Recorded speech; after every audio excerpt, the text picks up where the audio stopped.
यहाँ पे मार्क्सन फार्मा के बारे में सवाल है और ये सवाल पूछा है बी आर भाटिया जी ने।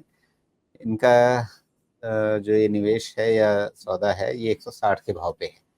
तो ये पूछ रहे हैं कि इसे रखे रहें या बेच लें। 160 मुझे लगता है मार्क्सन फार्मा का रिजल्ट तो अच्छा था, लेकिन वैल्यूएशन बढ़ गया था इसका शायद।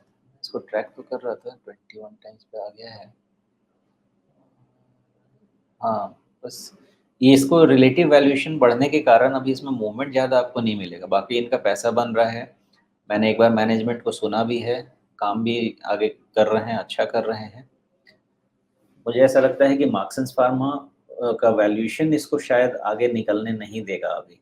एट द सेम टाइम इसका बॉटम बन गया है, 130 के आसपास इसका बॉटम भी बन गया है और इस स्ट्रक्चर में 130 के नीचे तो जाना नहीं चाहिए, लेकिन ब्रेकडाउन होगा तो बड़ा होगा। अगर 130 का ब्रेकडाउन है तो फिर सीधा 100 वाला पहुंच जाना चाहिए और मोस्टली 130 180 वाला जो रेंज है इसी को फॉलो करना चाहिए। 180 भी नहीं, 170 वाला जो रेंज है वही फॉलो करना चाहिए। जी, लेकिन सुमेश, जब आप इसके वैल्यूएशन को लेकर के चिंता जता रहे हैं तो मैं ये देख रहा हूँ कि इसका पीयर ग्रुप किस तरह के वैल्यूएशन पे है।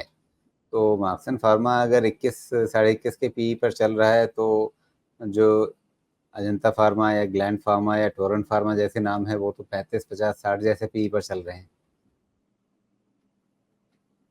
हाँ, लेकिन इसके लिए उनके अदर पैरामीटर्स इनसे बेहतर होंगे मोस्ट लाइकली। इनका सारा डेटा कंपेयर करना पड़ेगा, आरओई आरओसी उन सबको कंपेयर करना पड़ेगा। मे बी उसके बाद ये निकल के आएगा कि वैसे प्राइमा फेसी तो ये दिख रहा है सर्टेनली अंडर प्राइस्ड, लेकिन इसके पीछे रीजन जरूर होगा, उसके लिए थोड़ा सा डीप डाइव करना या पड़ेगा। रीजन ये है कि नेट प्रॉफिट में कोई ग्रोथ का ट्रेंड नहीं दिख रहा है नहीं, पिछले ऐसा नहीं कई है। तिमाहियों से कम मार्च 2023 के बाद से ये दिख रहा है कि इनका नेट प्रॉफिट जो है वो या तो स्थिर है या थोड़ा नीचे की तरफ है।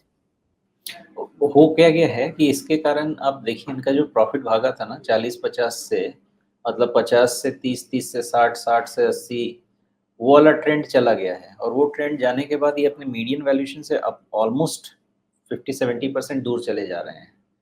तो ईपीएस अक्रूवल हो रहा है, लेकिन वैल्यूएशन अब यहाँ से ज़्यादा एक्सपैंड नहीं हो सकता है with this growth. Triple digit करने लगे प्रॉफिट तो बात अलग है, लेकिन इस डिजिट में 80-70 रेंज में तो मैक्सिमम कंसोलिडेशन हो सकता है। राइज तो नहीं होना चाहिए प्राइस में। जी, तो फिर भाटिया जी नुकसान पे हैं, क्या करें?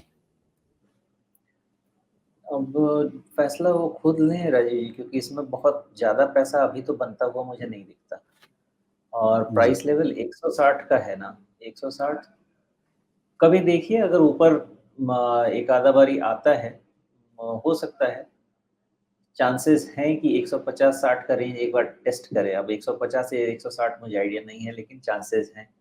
वहाँ मिलता है तो किसी अच्छे वाले में शिफ्ट कर जाइए, बिकॉज़ इसमें इमीडिएट मूवमेंट के चांस मुझे तो नहीं लगता। जी।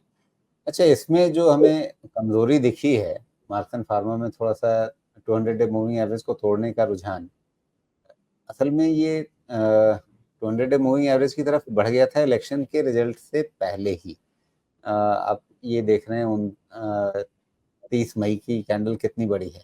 मतलब इस तरह की कैंडल आमतौर पे लोगों ने 4 जून को देखी है ज़्यादातर शेयरों में। यहाँ ये 30 मई को ही बनी हुई है वैसी कैंडल। तो कुछ तो कहानी अलग है इसमें। इसका रिज़ल्ट देखते हैं, शायद वो या एक दिन पहले आया होगा। ये रिज़ल्ट डिसअपॉइंटमेंट के अलावा और कोई कैंडल नहीं है, बिकॉज़ आपका प्रॉफिट एकदम फ्लैट है और वैल्यूएशन बहुत ऊपर है। तो क्या ये खतरा दिख रहा है कि ये 200 डे मूविंग एवरेज भी छोड़ दे, हाल का जो उससे पहले का एक बॉटम है मार्च वाला 130 के आसपास का, वहां तक चला जाए या उसके नीचे चला जाए? क्या ये खतरा है? 130 के नीचे खतरा है राजीव जी, उसके पहले नहीं है। बिकॉज़ कई बार ऐसा होता है कि इतना लेवल पे आके कंसोलिडेशन करे, और चूँकि फार्मा पे मेरा व्यू नेगेटिव नहीं है ना, अगर फार्मा पे व्यू नेगेटिव रहता तो मैं इस पे भी यहाँ से भी नेगेटिव हो जाता था। फार्मा सेक्टर पे मेरा व्यू पॉजिटिव है और अगले साल 2 साल के लिए पॉजिटिव है। तो अगर इसको वैल्यूएशन को अगर माइनस कर दें, तो अभी व्यू उस पे मैं नेगेटिव नहीं कर सकता, बिकॉज़ सेक्टर का टेलविंड मिलेगा। एज़ लॉन्ग एज़ सेक्टर का टेलविंड है, स्टॉक पे नेगेटिव इससे ज़्यादा 130 के नीचे नहीं हो सकता। उसके नीचे गया तो सर्टेनली पेन बढ़ा है। जी।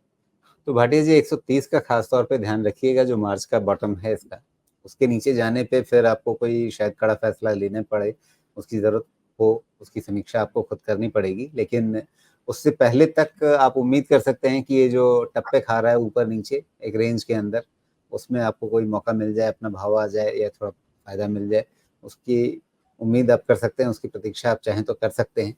सारी स्थिति सोमेश जी ने आपके सामने रख दी है, उसके हिसाब से फैसला आपको खुद करना पड़ेगा।